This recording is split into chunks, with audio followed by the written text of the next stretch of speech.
All right, here we go. We have Frank Cullotta, former Las Vegas mobster and hitman, whose story was partly depicted in the classic Scorsese movie Casino. That's correct. I was a consultant Correct. and acted And we'll in the talk movie. and we'll talk about that at All the end right. of the interview. But I want to get into your whole story because it's a very interesting story. So you were born in Chicago in 1938, That's correct. and your father was a gangster. My father was he was a criminal, a crook. He wasn't a gangster. Okay, what's the difference? A gangster, you belong to a group of people. You're part of an organization. He was independent. Okay. He could have been a gangster anytime he wanted, but he preferred not to be. Okay. And apparently your father was a killer. That's correct. Okay. Do you know how many people he killed? I was quite young then. I could only tell you from what I heard, and it sounded to me like at least 3 or 4, Okay. And the way he died was actually a car crash running away from the police. That's correct. They were chasing him. At the time they had bootlegging stamps, it was like you used to buy stuff with these stamps, government stamps. In his car, he had a whole bunch of them in the car. And that's why he took off from the police. Okay. And you were what, 8 years old when he died? Yeah. Okay. So you remember him, but you didn't have him in I your life remember a him lot. very well. I didn't know what he'd Okay. done for a living, but I know it was the apple of his heart, his eye. Okay. So here you are, a little kid, and now your dad passes away. And although he didn't expose you to the criminal life, you started to actually be around it fairly early. Yeah, I took notice of his friends, the people who he socialized with, because they were very good to me. They'd buy me toys, they'd buy me stuff that the ordinary kid couldn't have. Non-beknown to me, it was probably stolen. And I liked the way they dressed. I liked the way he dressed, the clothes they wore, the types of cars they drove. And he used to always put me in between his legs to steer the car. So I liked to drive. And I didn't know how done, but I liked it. And very early on, you became friends with Tony Spilotro, whose character was played by Joe Pesci in Casino. That's a fact, yeah. Okay, so how did the two of you become friends? Well, I didn't like to go to school. So my mother says, you got to start earning money. You don't want to go to school? She says, make yourself a shoebox. Go out there and shine shoes. So I built a shoebox. And I went on the street, which was right in front of my house. It was called Grand Avenue. And I went down the street towards Elmwood Park, it's a little suburb. And they had a lot of gas stations. Taverns, that we call them taverns. So you go into taverns, you shine some trunk shoes. He'd give you a quarter or a nickel. So doing this, first couple of days, I was doing pretty good. Then I ran into somebody, and I heard a guy yelling, "Hey, you!" And I looked, and there was this little short guy on the other side of the street. "Come here," he said. So I followed him to the middle of the street. At that time, there were streetcars. There was cars, but there were streetcars. So we met in the middle of the street, and he said to me, he says, "This is my territory. I don't want you in it." I had a cocky mouth even back then. I was about 12 years old.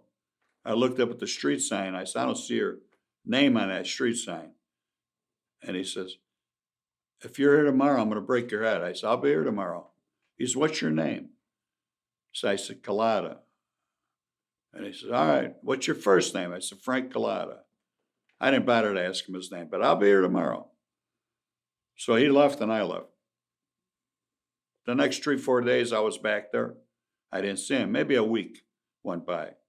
Then I heard my name again. We met in the middle of the street. I didn't know what he was going to say to me, of course. He said, "What's your father's first name?"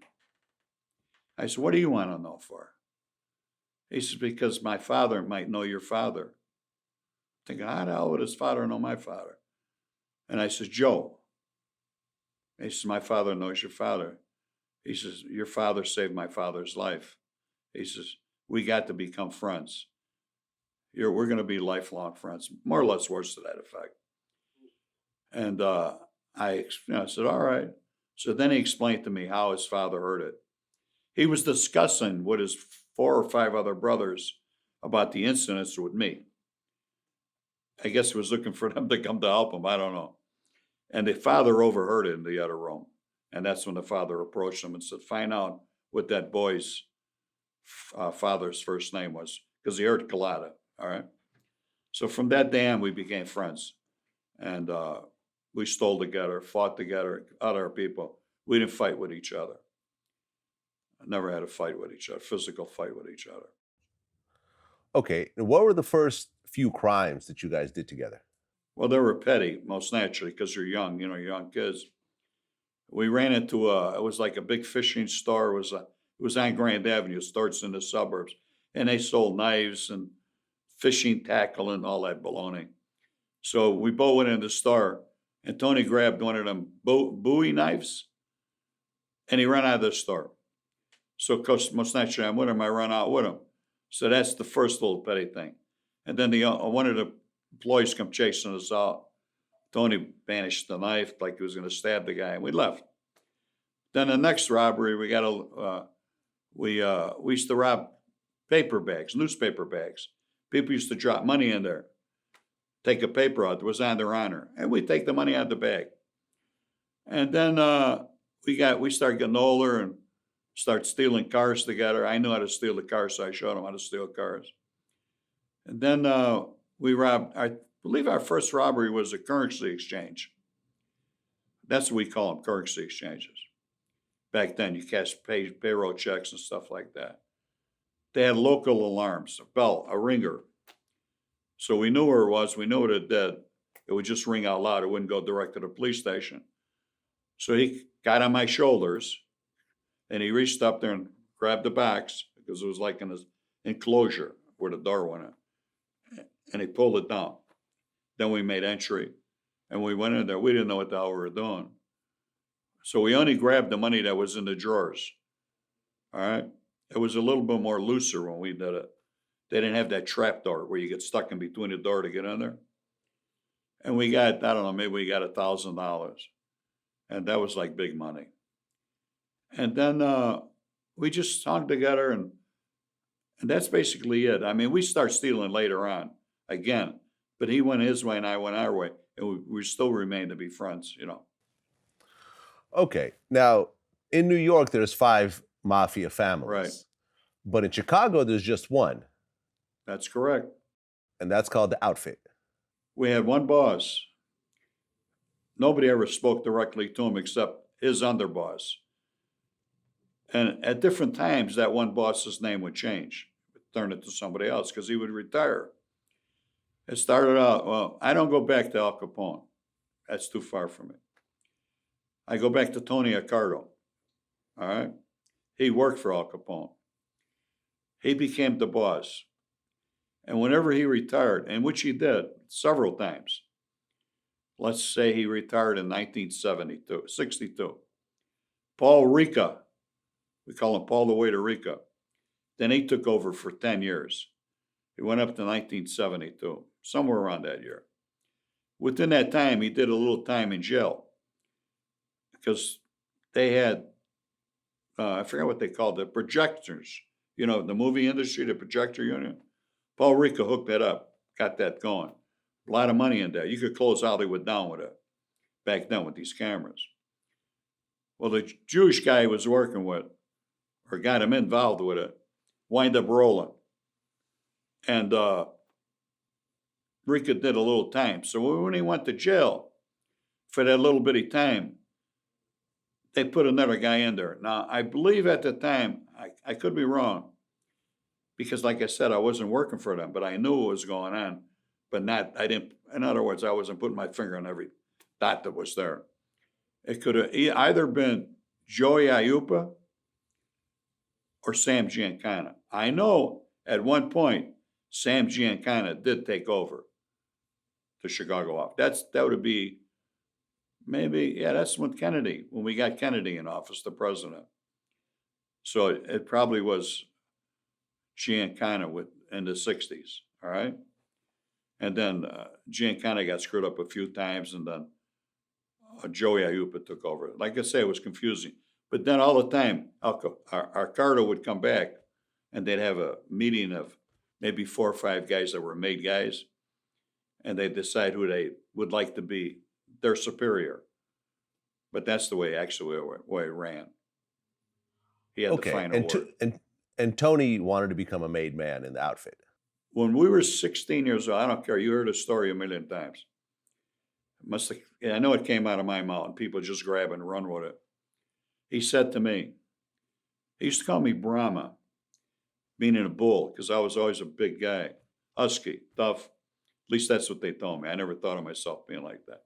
He said, Brahma, one of these days, I'm going to be the boss of the outfit, and I want you to be my man, my right-hand man. And I looked at him and I laughed. I said, I don't want to be involved with no gangsters. I said, I'm doing good as I'm doing. He said, no, you got to come with me. I trust you. I said, Tony, good luck. I said, there's a long time down the road. He said, the only thing that's holding me up from getting there quicker is my height. He had to think about his size, his height. But he wasn't too much shorter than the average boss at that time. And he got close to it, let's put it like that. So you guys start to get older. Yeah. And the crime started getting more serious. You started doing bank robberies. Oh, yeah. I was on the route. That means, looking for robberies on the route with 2 other fellows. One guy's name was Richard Gorman, and the other guy's name was Paulie Shiro. Both of them were legitimate guys until I turned them into criminals.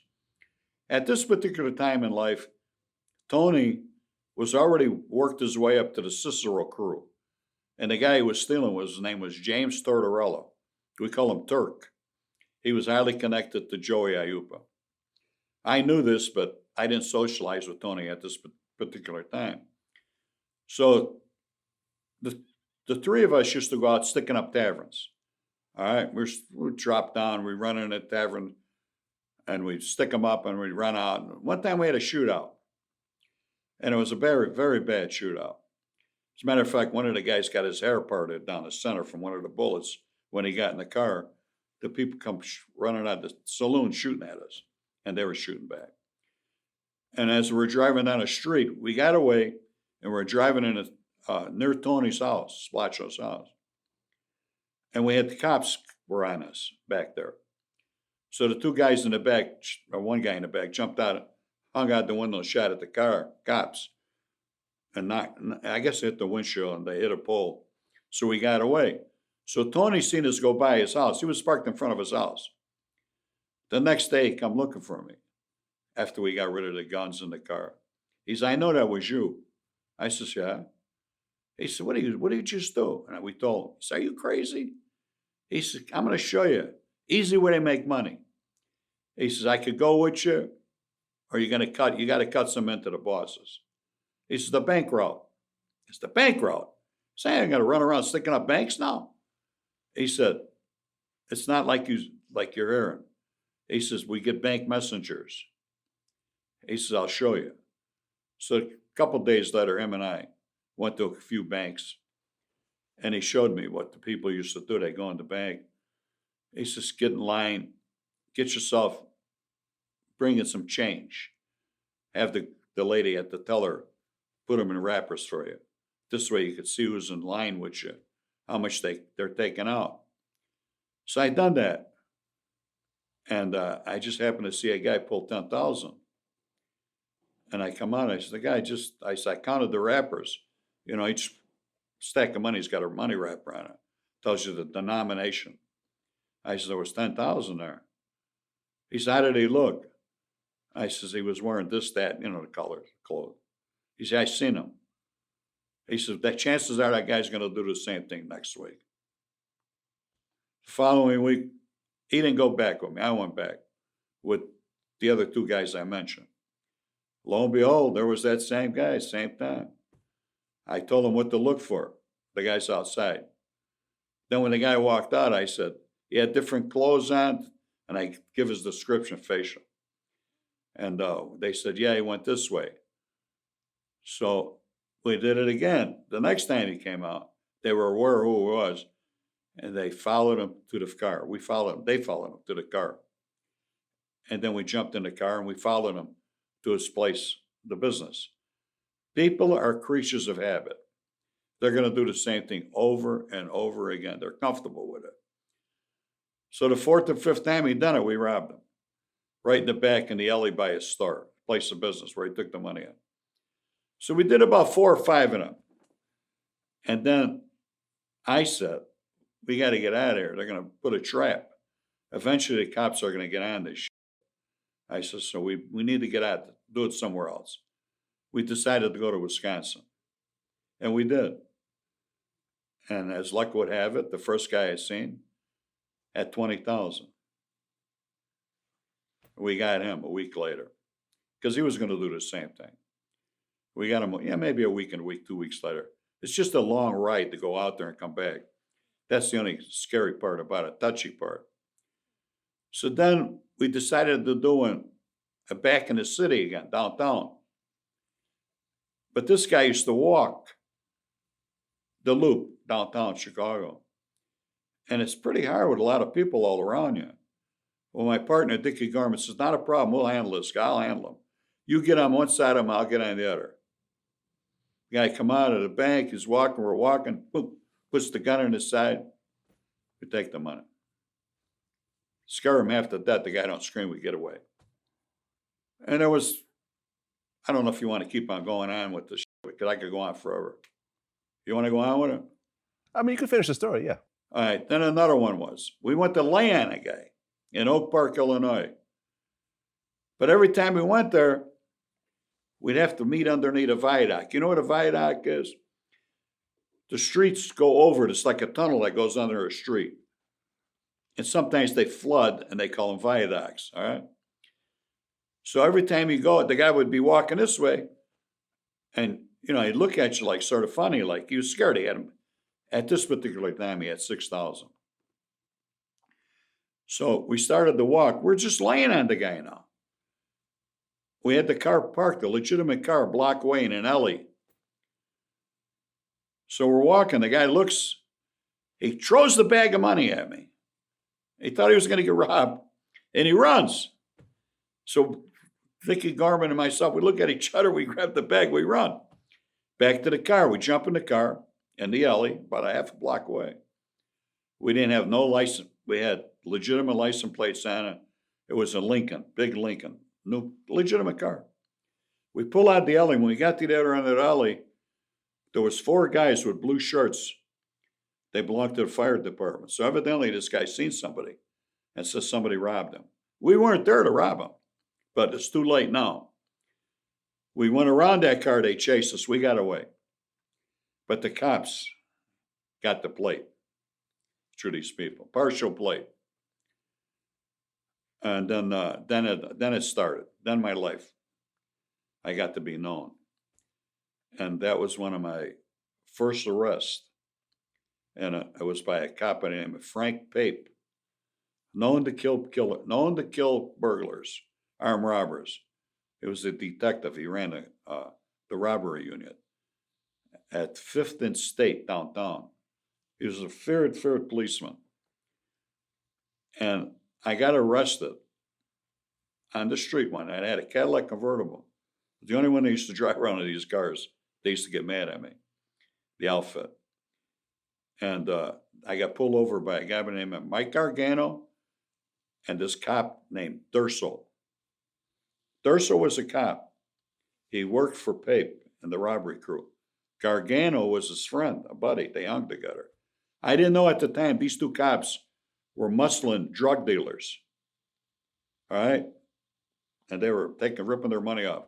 They were crooked cops. One of them was. Gargano was just his buddy. As a matter of fact, they both went to jail because they killed one of the drug dealers. His name was Lover or something like that. I know the kid. I didn't deal with him, but I knew him. I was locked up with him. And they arrested me. And they got me in the car, and they're sort of rough guys, And I'm just smirking at them. What do you got on me? They brought me to 11th and State. I was beaten up in this room. They handcuffed me in a chair. They used phone books on my head. They kicked me in the chair over. I was handcuffed in back of me. They wanted me to talk. I wouldn't talk. Then who comes in the room? Frank Pape. And he starts on me. So you think you're a tough guy? And I said, no. And he said, who's talking to you? And boom, and he hits me on the head. He showed his MFR out of the window. I think, is this guy serious? But before they do it, I said, use them things on him. I don't know what he's talking about. Cattle prongs. It's a big rod. I don't know what the hell it was. I'm in the chair like this. Boom, they give me the shock in the side in my inner thigh. Knocked me in a chair over. I'm not showing him that it hurts. You got to show you're a tough guy, right? So he's laughing. He goes out of the room. Throw him out the window. They bring me to the window, but I'm handcuffed in back. And I'm thinking, they're not going to throw me out this window. I got cuffs on. If they take these cuffs off, I'm gone. I'm dead. I'm on the 11th floor. They didn't take them out. They hung me partially out the window. And it's a scary thing, right? So I just looked down and I looked at all the little people walking around down there. And I thought, any minute I'm going. Hopefully they don't take these cuffs off. Then they pull me back on. They give me a few more slaps, hits in the face. Walked out of the room. About a half hour later, they bring me into the room where Frank Pape is. He says, your father's name was Joe Cullotta, wasn't he? And I looked at him. I said, yeah. He says, you'll never be the man your father was, although you did a good job today. He says, I'm going to let you go. You talk to these two guys that brought you in. Make a deal with them. Your car will be parked in the garage in the building. They had a garage parking. So the two, Durso, he leaves. Gargano brings me to my car. He want $3,600. I tell you, it was $6,000 in the bag. He says, we'll meet you on Fullerton and Narragansett tomorrow. And I'll bring you to your car. And that's what happened. I met him the following day. I give him the $3,600. Then I had the reputation as paying off the cops. They were like bloodsuckers. They come from everywhere. They see you on the street, they pull you over. $50, $100. $50 back then is a lot of money. $100 is a lot of money. Constantly. They never bothered me if I was with a broad, a girl, a lady. Never bothered me. At least they give you that much respect. So they start doing it to me. Not only me, a bunch of other guys too. So here you are, essentially a career criminal by your early 20s. And then in 1962, you're 24 years old, and you end up killing William McCarthy and James Maraglia. You misstated that. I was involved. I stole with these guys. Stole with them. It was either I give up Billy McCarthy. If I didn't, then I would get killed. So I had to make a choice between my life and his life. You got to choose your own life to live, right? Now, if you care to hear that story, I could tell you. Let's hear it. We were burglars together, these two guys and myself. Likeable guys, but very dangerous. Billy, we called the Goat. That was his nickname. Jimmy, we called Loverboy. So he was a handsome guy. Billy, he was Irish. And when he drank, Irishmen can't hold their liquor. That's what we were always told. And it appeared that way with Billy. He'd always get in a fight when he was drunk. He was married. He had a couple kids. Jimmy was married too. Billy went into a lounge on Manheim Road that was managed by two brothers, Philly and Ronnie Scavo.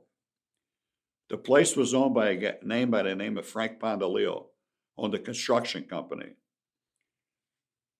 The property was owned by Paul Rica. Paul Rica. So Frank Pondaleo, through marriage, was connected to one of these outfit guys. So he was able to get the lease on the property, Paul Rica's property. And at that time, Manheim Road is where they had all the nightclubs. So these two brothers managed a joint for Frank Pondaleo. Now, they knew Billy. They knew him because we're all from Grand and Ogden, actually. So Billy went in there several times, and one night he goes in there and he's drunk. So he gets in an argument with Ronnie. So they throw him out of the place. He didn't like that. He had a lot of pride. He comes back, he complains to me, telling me about it. I tell him, Billy, you were drunk, forget about it. There's a no-win over there. And he's going on. And I said, forget it. He tries it again a week later. They beat him up and throw him out again. Now he comes back, he says, I'm going to kill him. You coming with me? I said, Billy, think about it. And I told him what could possibly happen. He said, they'll never know. Nobody will never know we done it. I said, give it a break. Let it relax. Don't go there no more. Next time he goes back with with Jimmy, they both get kicked out of him, thrown out of there. They come back to me. Are you going to come or not? I said, yeah, I'll go with you. We can't even breathe a word about this. We went out there 3 or 4 times. I'm not quite sure. But every time we went there with a work car and guns. A work car is a car that's fictitiously owned, plated, and so on. I live close to the Black Door, my house. So to kill him, if we kill him there, it was easy to get to my house, stash the car, and get out of that area before, anything. So every time we went there, they left with a girl. And I said, I ain't killing no woman. I said, she's got nothing to do with this. So Billy says, she's a waitress in the joint. I said, what do you want? You can't kill her. What's the matter with you? So on the 3rd time, I said, I'm not going to keep on coming here if this woman keeps on coming on. Okay, we understand. Now, this particular night, the 4th time, I believe, I was in a bowling alley called High Top. Because we used to bowl like anybody else. And I'm with her with this girl. Her name was Debbie. First time I got her, I was going to get lucky. And I said, I'm going to get lucky with her finally. She just got married. She was going to cheat. So here comes Billy in the bowling alley. He knew where I would be. He's got a hoodie on. And I tell her, have a seat. I'll be right back. I walk up to him. I said, what's up? He says, Jimmy and I are ready to go. Are you ready to go? I said, Billy, I'm with this Aubrey. I call her Aubrey. I'm with this Aubrey over here. I'm going to get lucky tonight. Can you wait till tomorrow or the next day? Oh, where's the guns? I said, they're in my garage. You know how to get in there, which was close to the Black Door Lounge. He said, all right, we're going to give it a shot. I said, remember, if there's a girl there, don't do nothing. Well, they left. They got their work car. They got their guns. Me and the girl leave. We stop at a gas station on Manhattan Road. I hear boom, boom, boom, boom, boom, boom, boom, boom, boom. That ain't gunshots. I hear a car, high-powered engine. I'm standing outside, putting gas in her Triumph convertible. I look over, there's the work car. Oh, they're gone. We go to a motel. We get up around 8:30 in the morning. She got to get home before her husband comes from the late shift. We're driving in the car, and I hear it on the radio. 2 men and a female, machine gunned to death in Elmwood Park. I go, Elmwood Park? It's got to be them. I'm thinking to myself. And they just left it at that. So then he's on the news all day long. Now, Elmwood Park was controlled. Paul Ricca lived there. Jack Cerrone lived there. All the wise guys lived there. It was controlled, that town, by the outfit. The last thing you want to do is cause murder. All that confusion in that little town draws heat. Then you want to kill the 2 brothers that their father was connected to Tony Accardo and Paul Ricca. Man, you caused a lot of problems. I'm thinking, holy Christ. Now I'm saying, thank God I wasn't there. Now it'd be known to me that Tony knew I was stealing with these 2 guys. And he knew that they were having problems with the Scavo brothers. And don't take a genius to figure it out. So I figured I didn't do nothing. No one was going to bother me. I get a call from Tony. All landlines. There's no such thing as cell phone. He said, you're going to be home for a while. I said, yeah. He said, I'm with Dickie Gorman, Richie. He said, I'll be right over. I owned a home in Franklin Park. He comes over. We go down into the basement. Richard sits up in the kitchen upstairs. He said, Frankie, They're going to kill you. I said, who's going to kill me? He's the outfit. They think you were with Jimmy and Billy. I said, what are you talking about? I'm acting dumb. He said, you know what I'm talking about. You were part of him when you killed the Scalvo brothers and that girl. I said, I don't know what you're talking about. This went on for about a half hour, not even a half hour. And he said, listen, I pulled you out from underneath this. I convinced him that you weren't there. Now I'm going to go back and tell him that you don't want to set up Billy. I don't know who the third guy was. We know there was a third guy. Is you going to tell me or not? Because I'm going to leave. It's like I told you, about a half hour. I said, all right, Tony. I said, I'll tell you. I said, there was nobody there except them two guys. You know that for a fact? And I told him about the gas station, pumping gas to see in the car. He said, okay. I says, am I all right now? He says, yeah, you're all right. Don't do nothing. Stick around your house. Well, immediately I went outside and I built a stash in my car where I could hide a gun. In case I got pulled over, the cops wouldn't know it was there. And then I called an electrician over. And I put sensors where if I drove within 25 feet of my driveway, my house would light up like it was Wrigley Field, the ballpark. All lights would go on. Because I didn't trust them. I wanted to make sure I had enough lighting. Because the way my house was, if you pull in my garage, you could pull in it and drive out of it. I had double overhead doors. That's the way I made it. For that particular reason, it's my own safety. Because I still didn't trust what Tony said he could do for me. He calls me later on. He said, meet me at the Tip Top bowling alley, that same bowling alley. I met him. He said, let's go across the street. He said, I want you to call Billy up. Tell him to meet you tonight in Melrose Park at the Chicken House at 8 o'clock. He said, I'm going to be standing right next to him. I call him on a payphone. Billy's wife answers, Betty. She knows my voice. You could tell I got a voice that stands out. Frankie, how are you? Is Billy there, Betty? She said, yeah. He's in the living room. He comes to the phone. He says, what's up? He's acting like nothing ever happened. I said, I got something really good. And at this time, they didn't have no wiretaps. They had the pin where they could know what numbers going to. I said, could you meet me at 8 o'clock at the Chicken House, Melrose Park? He said, I don't have a car. He said, I got to get my father-in-law's car. My car broke down last night. I says, all right. He says, so if you don't see my car, I'll be in my father-in-law's car. I said, I'll see you at 8. I get off the phone. Tony said, good job. I said, but she knows I call him. He says, don't worry. They don't say nothing. He says, the wife's always they go in a shell. I said, all right. He said, meet me at 7:30 at the Howard Johnson on North Avenue. It's right before Melrose Park. Come with your work car. I had a Ford work car. I drove in the lot. I see another Ford, a little newer. I pull in. Tony jumps out of the car. There was another guy in the car with Tony. Tony comes over and he says, give me the keys. He brings me over the car. He says, Saint, the guy's name. We call him Saint. His name was Vincent Encero. He worked directly for Joey Ayupa, the boss, one of the bosses, big boss. He says, sit with him until I get back. I get in the car. I sit in the car. Hello, how you doing? Saint hits a button.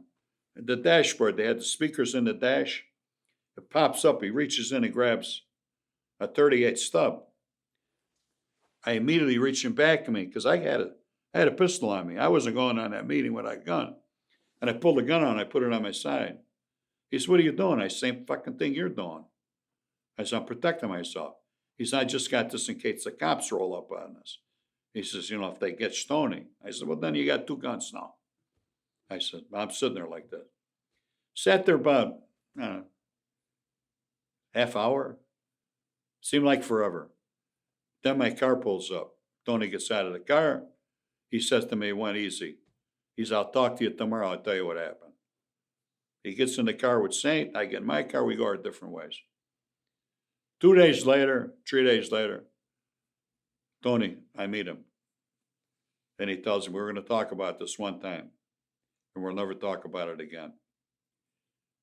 He said, I went to the chicken house. He said, I parked your car in front. I went inside. I seen Billy pull up in front. When he pulled up in front, I walked outside. Billy said, hey, Tony, how you doing? Tony says, all right, Billy. He said, what are you doing here? He said, I thought Frankie was there. His car's there. Tony says, yeah, he's not there. Billy says, well, I'm supposed to meet him. So Billy says, well, if he's not there, I better leave. So Billy starts to turn around. Tony grabs him around the neck. He knew he had a gun on him. Pulls the gun off from him. Sticks it in his ribs. Pulls him to the car that was there.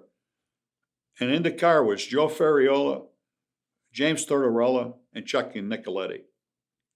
They throw Billy in the car. They're beating him up in the car. They bring him to Cicero. This is Tony telling me this. They get him to Cicero. They bring him in the basement. In the basement, Milwaukee Phil's there, Alorigio.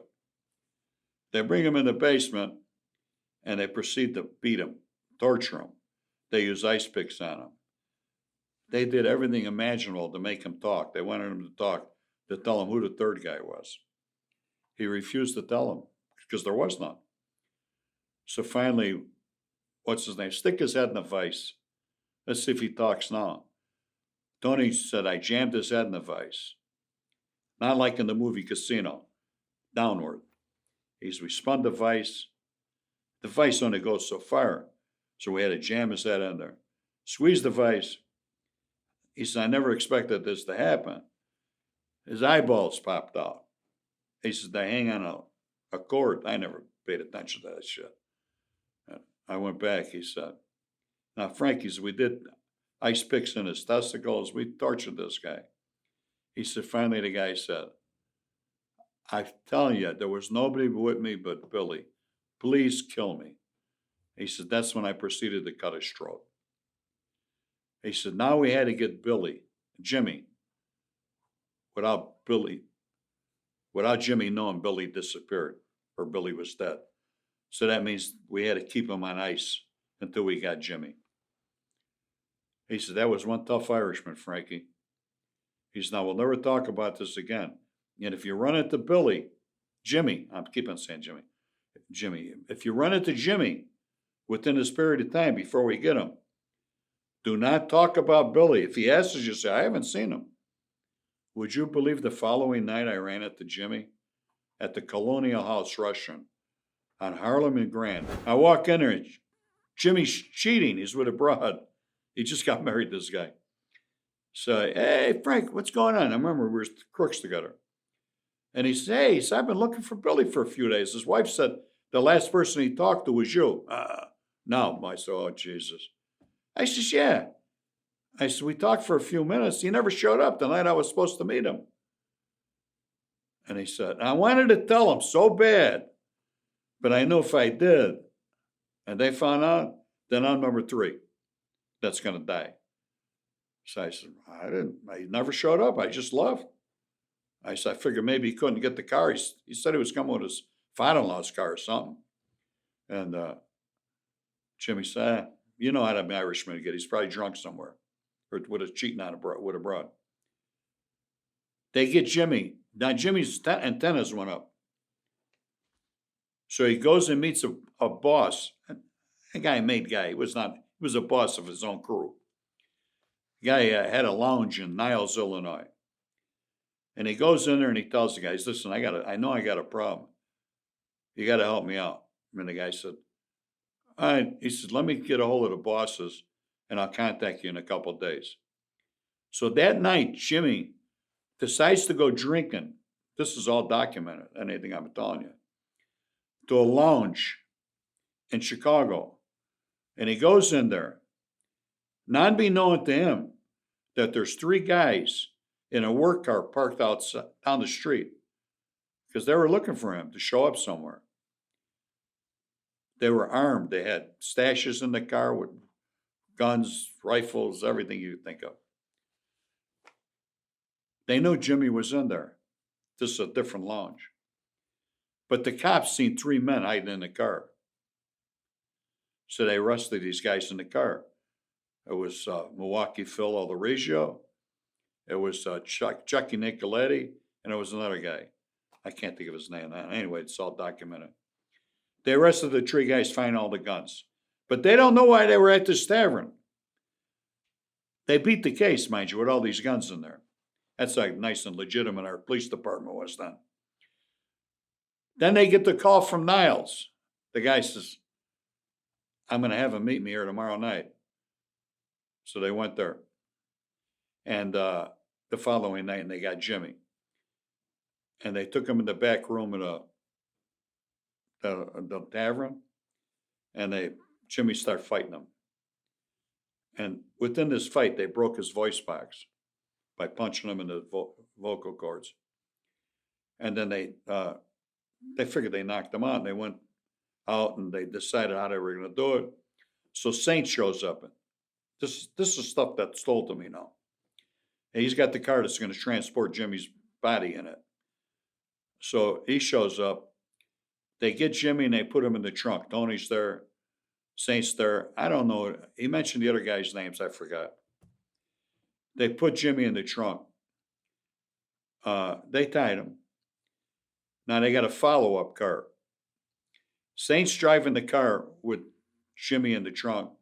Tony's in the car in back with whoever he's with. They got walkie-talkies, communication back and forth. Then they noticed the taillights go out in the car. This scene was stolen from me for Goodfellas. I want you to understand that. This scene was stolen from me, this actual event. So when you see Goodfellas, you see that scene where he jumps out of the trunk. They stole that. That's why they were so indebted to me, that movie, for doing other movies. So Jimmy pops out of the trunk. He got himself untied. He pulled the brake lights. He jumps out and he starts running. They grab him. They bring him back to the trunk and they beat him up. And then he tells them, listen, I know you're going to kill him. He can't hardly talk. His voice is gone because of the voice box. He says, please. So my wife collects on the insurance. Cut my throat. Don't strangle me in it. They accommodate him. They cut his throat. They bring him to Billy. They put him together in the same trunk, the car that Billy had. They parked him on the south side. 3 or 4 days later, the stench of the bodies in the trunk show up because it started getting warmer. And somebody called the police. They opened up the trunk. They found the 2 bodies in the trunk. And that's what happened. Right, and that was known as the M&M murders. That was the M&M murders, yes. I did testify in that. You end up doing 8 years in prison.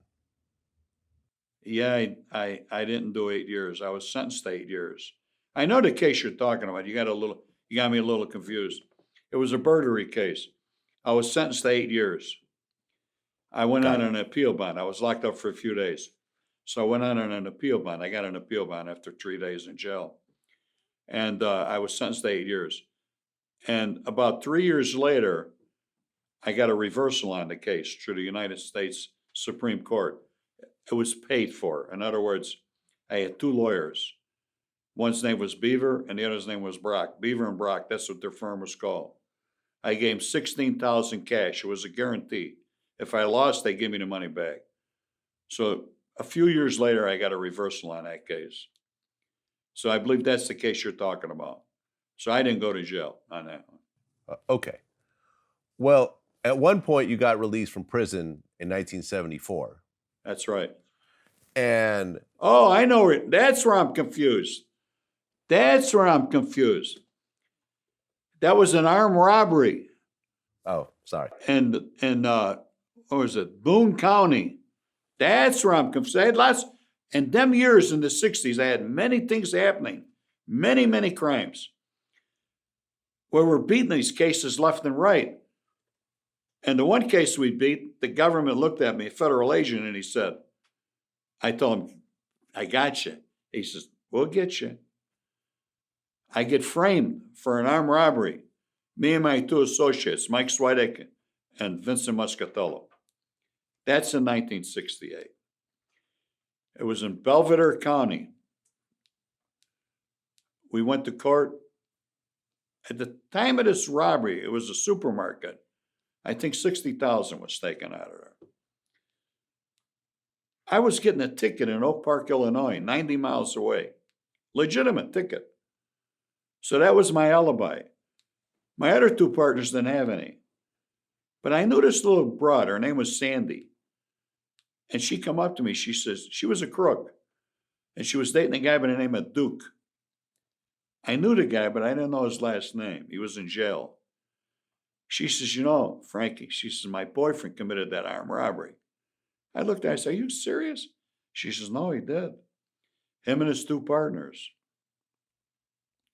She said, he's willing to testify.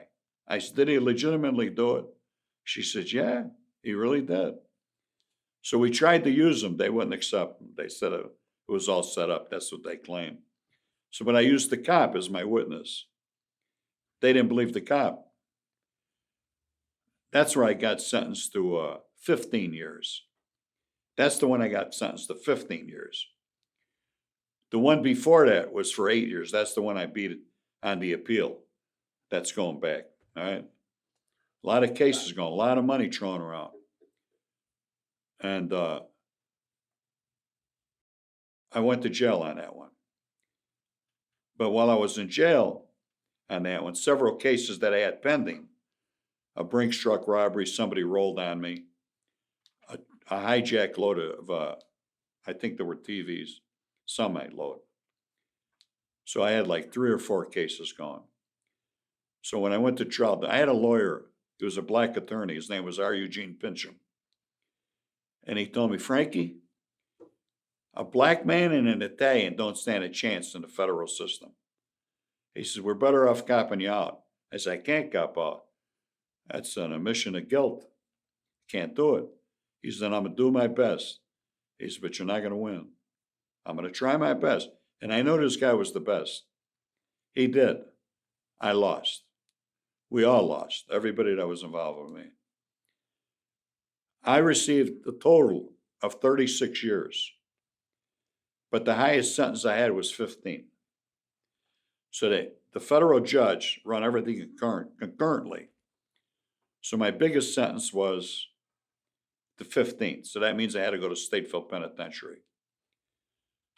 Now, you got to go to the parole board. If you don't admit you're guilty in front of a parole board, they extend your stay in jail. I was innocent of that armed robbery. So the first time I go to the parole board is after I'm there 4 years. And I said, I didn't do the robbery. But being I had federal detainers on me for the Brinks truck, the TV load and all that, they paroled me. So I went to Terre Haute, Indiana, and I finished up 6 years. I did a total of 6 years on a 36-year sentence that was all combined. Okay, so by the 70s, Tony had relocated to Las Vegas. He tried to get you to come. Originally, you turned him down, but eventually you moved to Las Vegas and you became Tony's underboss. Correct. 1972, Tony moved to Vegas. Mm-hmm. And I guess by 1979, you finally moved to Vegas as well. Yes, I think it was the end of 78 or the very beginning of 1979. It wasn't that much longer into it that I finally was ordered to move to Vegas. Okay. And a lot of this story was laid out in Casino, where essentially a group of Midwest mob bosses started, I believe, 4 casinos by getting money from the Teamsters. Correct. And the whole purpose of starting these casinos was the skim. They were basically skimming cash from all the casino winnings and sending it back. Right. That's correct. And the guy that was in charge of all this was Lefty, who was played by Robert De Niro in Casino. Yes. And the Joe Pesci character was Tony, who was basically there to make sure that Lefty was okay. That's correct. Now, I'll straighten all that out for you. Yeah. Now, in the process of you being out there with Tony, you guys formed the Hole in the Wall gang. That's true. So tell me about the Hole in the Wall gang. All right, the Hole in the Wall gang, when I was first ordered to move to Vegas, I met Tony the first day and I told him, well, what's my functions are going to be, or what do you want me to do? First of all, he says, you got to watch my back. He says, no, I'm alone out there now. He said, then, guys could try to muscle me. He says, and strength comes in numbers. And I said, yeah. I said, but I'm going to need to bring a crew. He said, maybe 4 or 5 guys. I said, but Tony, they got to earn, and we're not allowed to steal in Vegas. Don't worry, he says, I got the okay. You'll be able to let your guys steal, do what they want to do. He says, and if we got to off somebody or kill somebody from time to time, make sure the guys you bring out are capable of doing it. I said, all right. I said, what about the skim? He says, we're out of that. You're out of that. He said, I got Joey Cusimano watching Lefty. So then I said, what's Lefty's function? Well, I mean, I wanted to know. He says, you sure you want to know?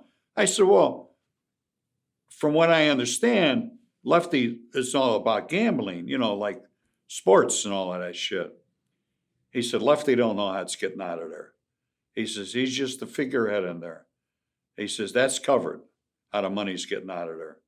I said, all right, that's good. I don't want to know no more. And Joey Cusimano's protecting Lefty, trying to take the heat off of Chicago, putting a New York guy with him. I said, all right, I let it go at that. So that's how the Hole in the Wall gang started. I recruited these guys. They didn't all live in town. The only one that lived in town at the time was Leo Gardino. And the other guy's name was Ernie Davino. And he wasn't from Chicago. Okay, and you guys were called the Hole in the Wall gang because you would basically knock holes. Well, that's in a name we walls. didn't want as you go out there. Once you're labeled, you're screwed. Yeah. So you knock a few holes in the wall, on the roof, in the basement. However, we used to go in any way you wanted. Through the roofs, through the walls, through this basement. If you get caught, you're going to get charged for every hole in the wall there was done. And I told my crew, I says, if we ever get caught, we're going to be, if there's 300 burglaries, we're going to get, blamed for 300 burglaries that had holes in the wall. So the newspaper labeled us with that. And then the FBI took that story and they ran with it. So that's how we got that name, Hole in the Wall gang. Okay. So then in 1979, there was, I guess, an informant named Jerry Lisner. Yes, that was different. I know where you're going, but yeah. Okay. What happened to Jerry Lisner? Jerry Lisner had nothing to do with actually physically talking with Tony at any given time. He knew who Tony Spilotro was. Jerry Lisner was a con artist, a con man. I was introduced to him through Joey DeFranzo. His brother was a boss, Johnny No-Nos. When I met this Jerry Lisner, I could tell this guy was a bit of a bullshit artist. And he was married to this broad by the name of Jeannie. And he wanted to get close to me as a friend. So we met a couple of times in this nightclub called Jubilation. And he said, listen, he said, I got a guy, he's connected to the Florida mob. His name is Jerry, he named his name. He says, the guy's, he said, I'd like to beat him out of $175,000 cash. I said, how do you plan on doing that? He said, well, tell him, he said, I'll tell him we got $500,000 of marked money and they could wash it out for us, where we could make 175. I said, I can believe that. He's got to have holes in his head.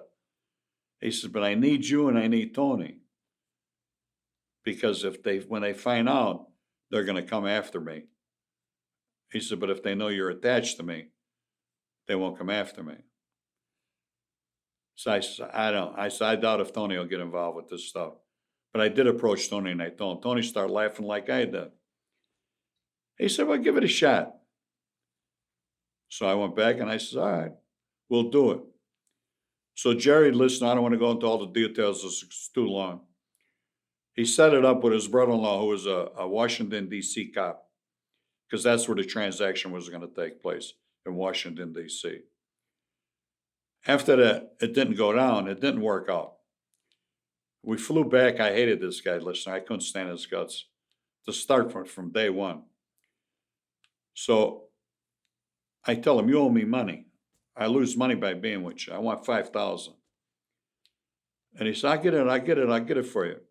But I don't have it right now. He said, I have 5,000 Quaaludes. Could you do anything? Or 10,000 Quaaludes. I didn't even know what a Quaalude was. Lemons or something, I don't know. So I said, all right, give them to me. So when we got back, I got to 10,000 Quaaludes, and I gave them to one guy to sell them. I got money off of that. I mean, more than 5,000. Meanwhile, this Jerry Lisner gets busted for something, or he was busted. And he got busted out of Washington, D.C. So they put him in front of a grand jury, and he testifies against Tony and I as part of this robbery. He's lying, most naturally, of other things that Tony and I were supposedly involved in. I don't know he's doing this, nor does Tony. His lawyer and him happened to fly back. He had to get a lawyer out of North Carolina, near Washington, D.C. or West Virginia. I forgot where it was. So the lawyer flies back with him to Vegas. They go to a restaurant that was owned by Joe Pignatelli. Sam Giancana actually owned the restaurant, but Sam wasn't around. So he goes in the restaurant with Jerry. He don't know this place is connected. Neither of them do. They have their dinner. Jerry Lisner leaves. The lawyer remains behind. So the lawyer is braggadocious, and he's bragging to Joe Pignatelli. And Joe Pig says, oh, you're an attorney, huh? Joe's fishing. And the guy says, yeah, I'm handling this guy. He's testifying in D.C. against two gangsters that live here. He says, maybe you might know him. And Joe says, I don't know any gangsters. He said, well, the one guy's name is Tony Spilotro, and the other guy's name is Frank Cullotta. Joe said, oh, yeah, I never heard of him. Well, when the lawyer leaves, Joe calls up Tony. Tony calls me up. He says, we got to meet Joe. Meet Joe? Joe tells us exactly what's going on. Tony and I don't say nothing to Joe. We walk out. Tony looks at me. He says, you know, you got to whack him now, don't you?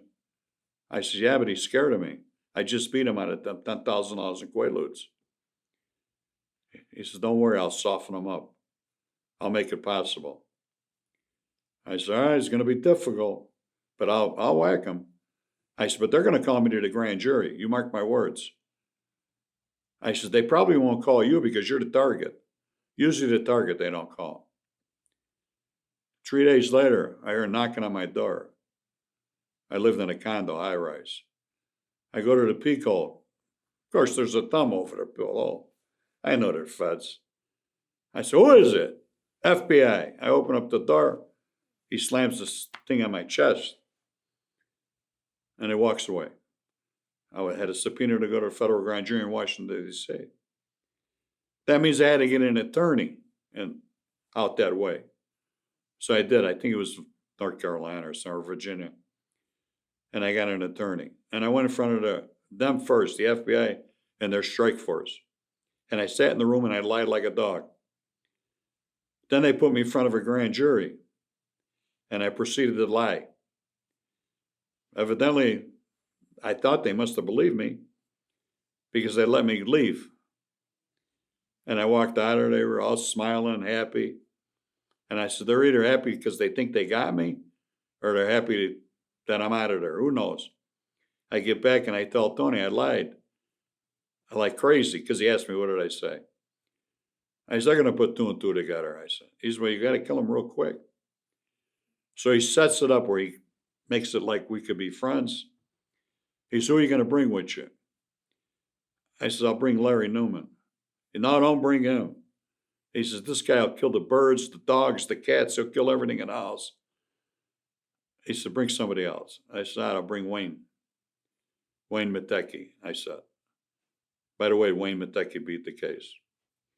So I drove to Burbank, flew to Chicago, got Wayne, flew back to Burbank, drove from Burbank to Vegas, got on the phone in my condo.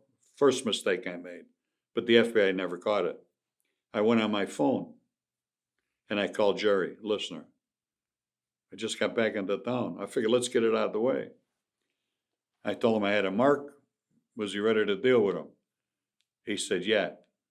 I had the work car there, the guns, went right by his house, walkie-talkies, and that's where I killed him in his home.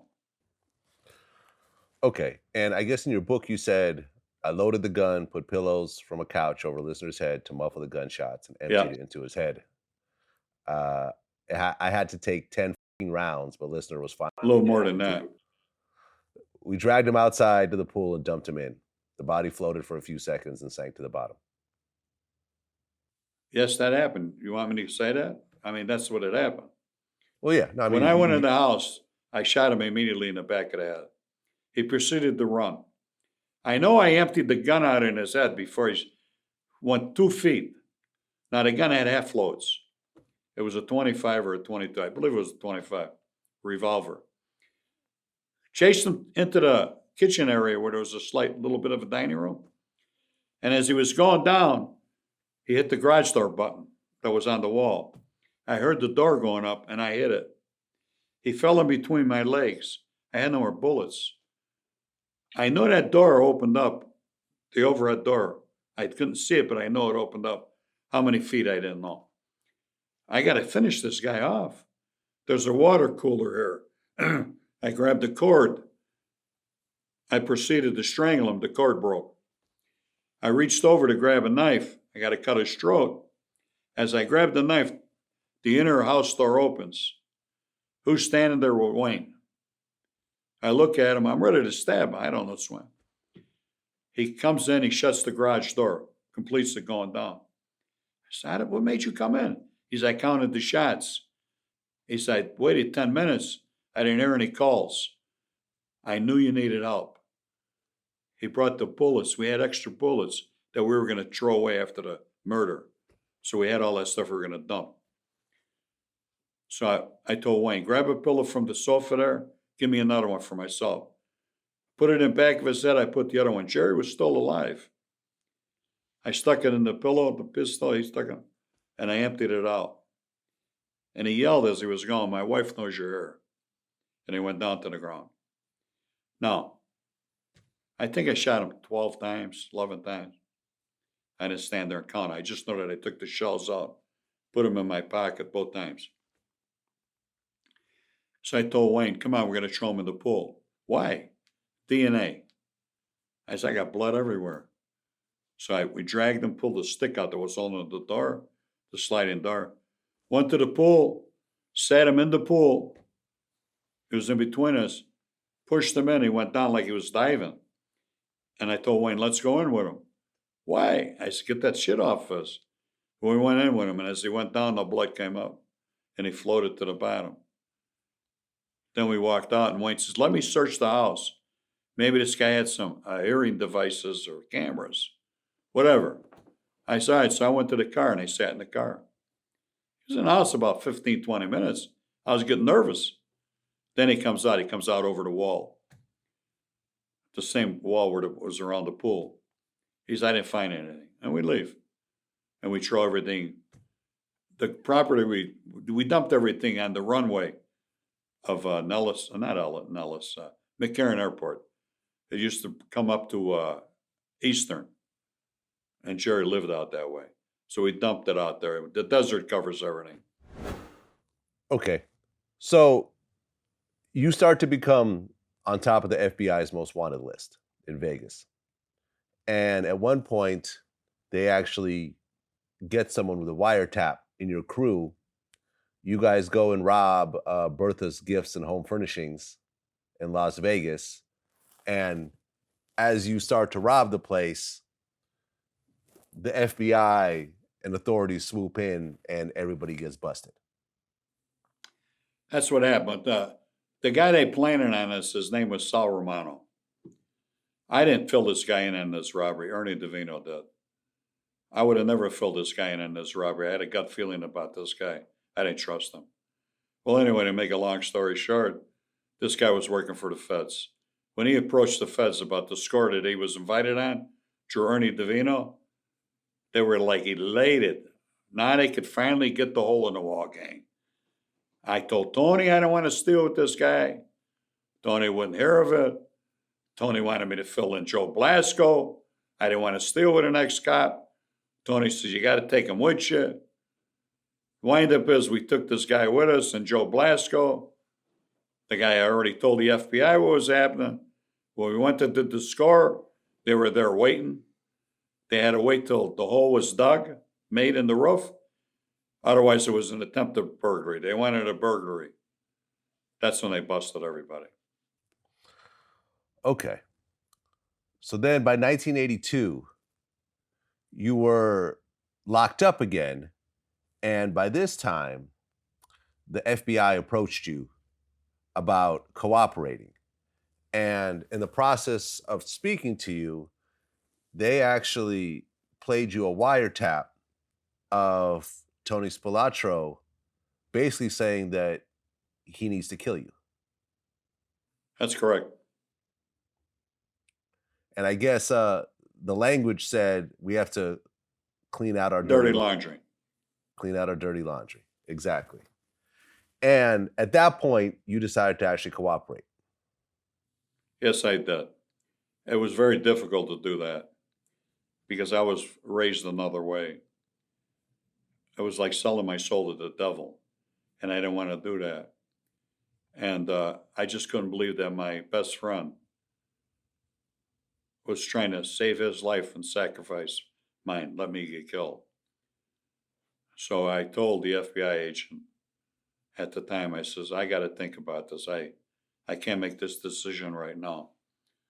So I went back to my cell and I slept on it. And the following morning, I told the lockup guy that I wanted to speak to the agent that I spoke with the night before. And he got on his walkie-talkie. And I'm telling you, I felt as though that agent was sleeping in the lobby. That's how quick he was there when he knew he thought I was going to cooperate. And they ran me upstairs again. And then he told me, and I said, well, I can't confess to these murders and stuff. I need to have immunity. He says, we didn't read you your rights. He says, you could tell us anything you want as long as we didn't read you your rights. If we read you your rights, then you're compelled. Then we could get you. So right then and there, I said, I ought to cooperate. Hesitantly. And then he said, all right, let's hear some stories. They took me out of there. They put me in a lockup. An hour later, they took me out. They brought me to a motel room. There was like 50, 60 FBI agents, law enforcement. And he started questioning me. And as soon as we got to the murders, I hesitated. Because I know it's a different sentence. And then he said, I'm going to send another agent in the room. He says, we're done here. I'm done. Talk to this agent. He sent a new agent in the room, Dennis Arnley. He said, he's going to be your debriefer. He's going to debrief you. I met the guy. Of course, I didn't like him. He was an agent. But I became to trust him because I had nobody else I could trust. And this is what happened. You fall on a weakness. All of a sudden, the guys that you hated, you would probably want to kill at one time, become your best friends. You got no other friends. So after a while, and it didn't happen right away, it took a while. Then I started opening up. Then he finally said, you got to talk about murders. He said, or otherwise, they're going to bring it up in court, and you're going to look like a liar, and then we could try you for the murders. Once you go in there, if they give you immunity and you don't confess, you're going to get tried for these murders. Make perfectly good sense. So I give him one murder. And I believe I gave him Lisner, yeah, because we were in Vegas. And they took it, immediately brought me to the federal judge, not immediately, within a week or two. And the judge gave me immunity from prosecution. So I got immunity from the federal judge and the state judges. Okay. And at this point, the feds are really putting all the pieces together Yes. on this whole mafia casino connection and so forth. And I guess in 1982, Lefty's car blew up. You know, the way the movie Casino starts off with the car blowing up, that actually happened. Yeah, that did happen. Lefty, as I said this several times, we're all creatures of habit. At this particular time of year, everybody was indicted. Everybody was locked up. Kansas City, Chicago. Lefty's old lady, Jerry, was living in California. I was in a witness protection program. I was in a motel room in Mobile, Alabama. I see it on the news. And I went, wow, surprised he lasted that long walking around the streets. Everybody else is in jail but him. How come he's not in the witness protection program? All these things are running through my mind. I get a call from the FBI. Did you hear what happened? I said, yeah. What do you think happened? I said, they tried to kill him and they missed. Then they asked me what my thoughts were on the process they used, or who do I thought was involved. So I told him it wasn't his wife to collect any insurance. It wasn't Tony. Tony Spilotro had a triple bypass. I says it wasn't Chicago because their guys that work for him weren't making any money off the skim. It had to be the Kansas City guys. I said, these guys are real ruthless people, these Kansas City guys. I said, you'll know if a couple bodies show up or a body shows up. He said, how do you think the car was rigged? I said, remote control bomb. Why do you say that? Because he lived. If it was in the car, he wouldn't have lived. There would have only been pieces because the bomb would have been set underneath the seat and it would have been hooked to the ignition. Why would they need to put the bomb on the outside of the car? I said, it's a remote control. He calls me back later. He said, they found a transponder. It works off an FM frequency. That's what happens. He says, you're right. And then sometime along the line, somebody showed up dead from Kansas City. So they assumed it was Kansas City. So I tell people it was Kansas City. Who else could have been? Okay. So then June 1986, Tony was going to be retried in a racketeering charge in Las Vegas. And right before that happened, the outfit had him and his brother killed. Right. In the movie, in Casino, this was shown in a cornfield where they hit him with baseball bats and they bury him alive in the field. But I guess this actually happened in the basement of a house. It happened in the house. You want me to continue? Go ahead. When I first heard about the murders, of course, I was asked, where do you think? They didn't even know, the FBI, where they were killed at. And I said, well, they were killed in a house. He said, well, they showed it in the movie in a cornfield. That's bullshit, I said. They were killed in a house. It was either in Bensonville or Cicero, because that's usually the places where they had friends that would let them use their basements, do stuff like that. I says, that's where it more than likely happened. And I was correct on that. The part that was not correct was in the movie where they used me, my character, Frank Vincent, to kill Tony and Michael with the bat. That's not true. And I told Martin Scorsese about it. And Martin said, the only reason why we're putting you into that part is because did you not tell me that it's your best friend that is going to be able to bring you to your death, not your enemy? And I said, yeah, I did. That's why we had to show you as the best friend bringing Tony to his death, or he'd have never went. Because evidently he didn't listen very well, I told him. And that was it. Why did Tony and his brother get killed? What was the reason? Well, they have their beliefs. They have their court stuff on it. My belief is completely different what the court come up with. Because I always felt Tony wasn't stupid by any stretch of the imagination. And I know his brother Michael was an instigator, a troublemaker, and he lived off of Tony's reputation, and he was close with Joey Ayupa and everybody else.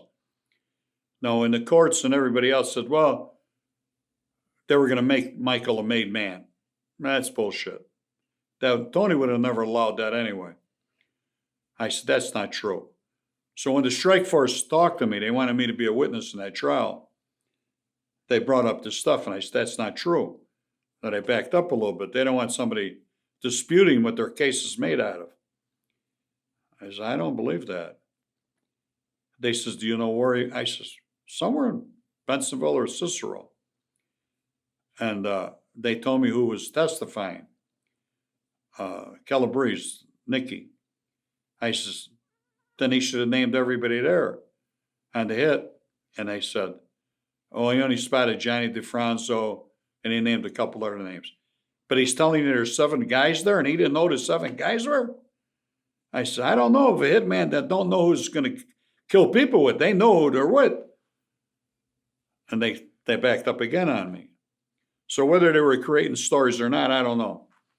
So I took myself out of the picture testifying. They didn't need me no more because I told them, I wrote a book. I got to live with that book when I go in court. Is it out? As it'll be out tomorrow. I got to live with every statement I made in there. And I made no lies. They never used me for the trial. Now, why did Tony go back? To answer your question. If Tony don't go back with his brother, he puts himself in between a rock and a hard spot. Say he don't go back and they kill his brother for whatever reason they wanted to. He's going to feel guilty. Maybe if I went back, I could have saved my brother from being killed. Michael, as I said, was causing problems, dissension. He was muscling other bookmakers, other bosses, bookmakers. He was uncontrollable. Well, they got a hold of Tony. They said, Tony, you're the only one that can straighten this out with your brother. You need to come back. We need to have a sit down. Doesn't this make perfectly good sense? Tony's still hesitant. I would be too. Because he's been there. He's walked many people to that basement. He should know. He should arm himself. This is what I'm thinking.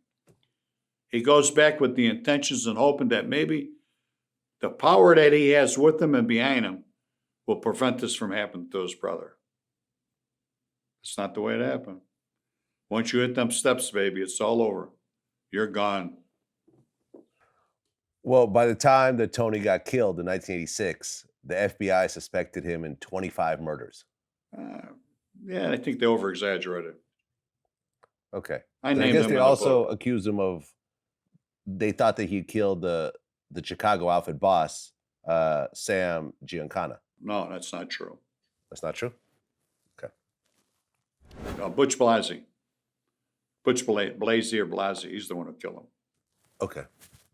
Well, at the end of this whole process, the mob got pushed out of Las Vegas. They lost any sort of ties to all the casinos.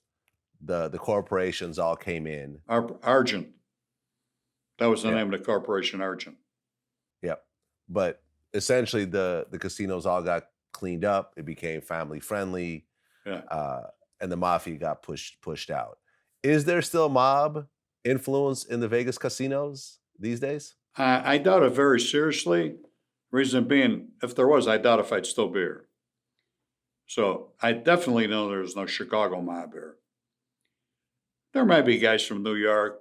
I don't even know if there's Kansas City guys there. Detroit. But there's no mob that controls any one casino. It's all corporate, all corporations. Yeah. Believe me, I doubt it very seriously. So then in 1995, Martin Scorsese ends up releasing the Casino movie, which is based on this whole story that we talked about. And you're actually a consultant on that film. Yes. And you would actually sit on set with Martin and you would basically give your opinion on whether this was accurate, whether it was not accurate. And your character was played by Frank Vincent. Your name in the movie was Frank Marino. Tony's character was played by Joe Pesci. His name in the movie was Nicky Santoro. Nicky Santoro. Mm-hmm.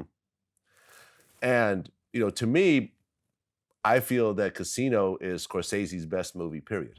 Oh, do you really? Well, Yeah. thank you very much. Yeah, I like it better than Because Goodfellas. of me. That way. They'll admit it too. Nick Pileggi and Martin with Scorsese will admit that. I give him the insight. I tried to correct everything. Of course, you know, they exaggerate. You know, that has to be. People need to be, they like violence. People are crazy. They like violence. So they add on to it, you know. Yeah, hell of a movie. Thank Hell you. of a movie. And I did sit there in the director's chair right next to him. And I didn't think it was a big deal.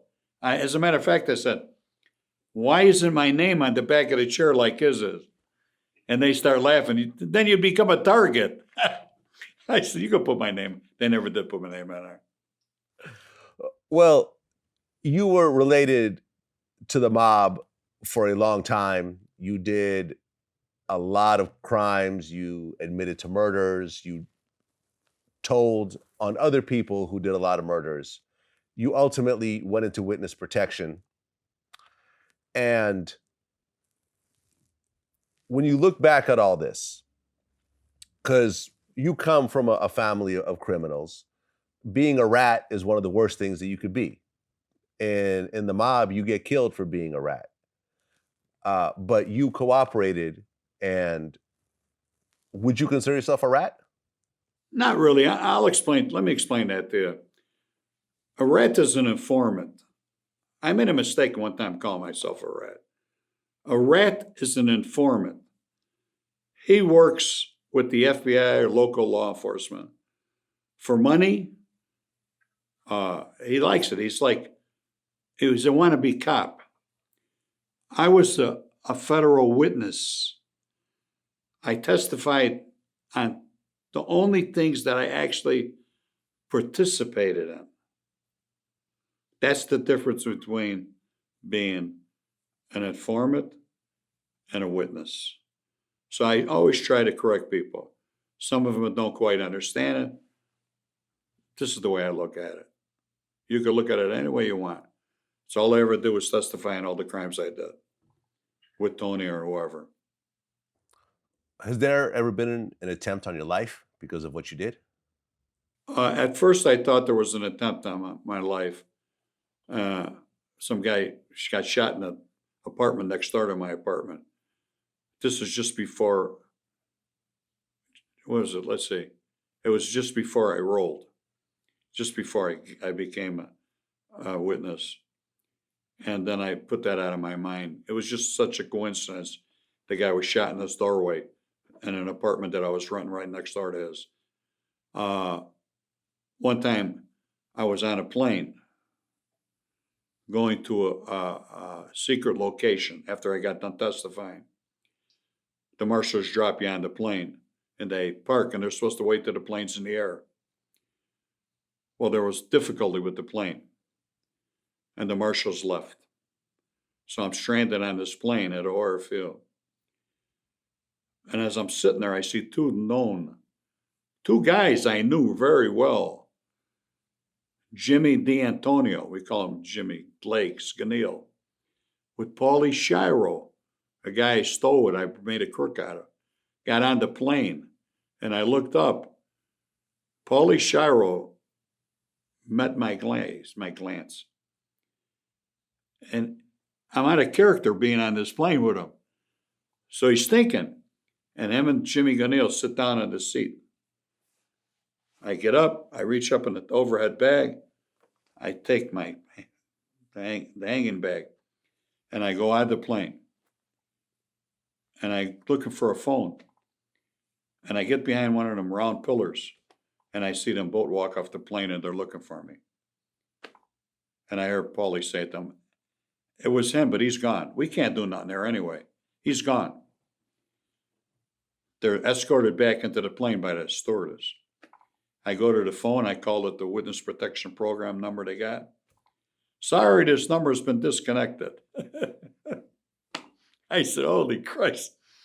I said, how am I going to get out of here? So I call up the FBI in Chicago. I leave a message.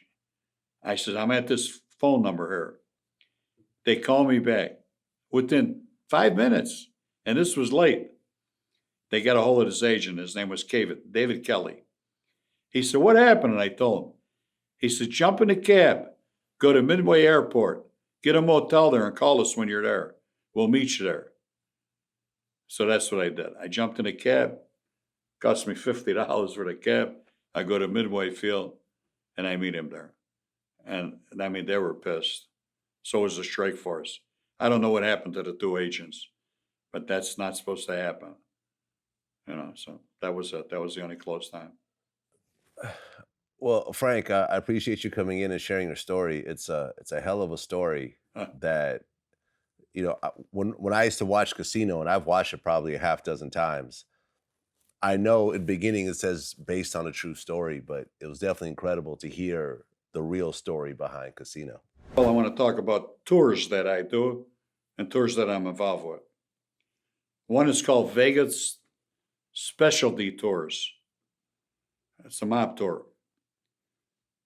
And it's done with groups of people, large group of people, anywhere from 4 or up. They'll do 2. Then it's my tour, Las Vegas Casino Mob Tour with Frank Cullotta. And my phone number and the other phone numbers are listed. And I also have books. The first book would be Cullotta. And I'm going to show you the covers. This is my first book. 15 years old and it's still selling. This book is still selling. That means it's a good book. Second book. It's about 7, 8 years old. It's good, but the first book's better. Now, my last book. This is about Tony Spilotro, all the killings, everything he's done, my life too. This has been out maybe 3 years. It's doing rather well. It's a good book. So you got it? I got it. Now remember the tours. Las Vegas. I don't even know the name of my tour. You believe that? Vegas Mob Tour. Vegas Mob Tour with Frank Cullotta. And I'm trying to get away from that. So if you want to do my tour, you better hurry up. Getting too old for this shit. I got you. Well, Frank, I definitely appreciate you And coming in and telling your I'm story. on YouTube. Buy this cup. This is my cup, all right? And I always say prescribe. I know it means subscribe. This is what I put on the back. Although you'll be able to put anything you want on the back of the cups. It's a sort of a good likeness of me, isn't it? I'm a It is. handsome devil. It is. You could Well, order Frank, this book. You could order this cup on frankcullotta.com. Well, Frank, thank you so much for coming in. I appreciate you telling your story. Thank you very much for having me. Appreciate it. Absolutely. Until next time. All right. Bye-bye. Take care.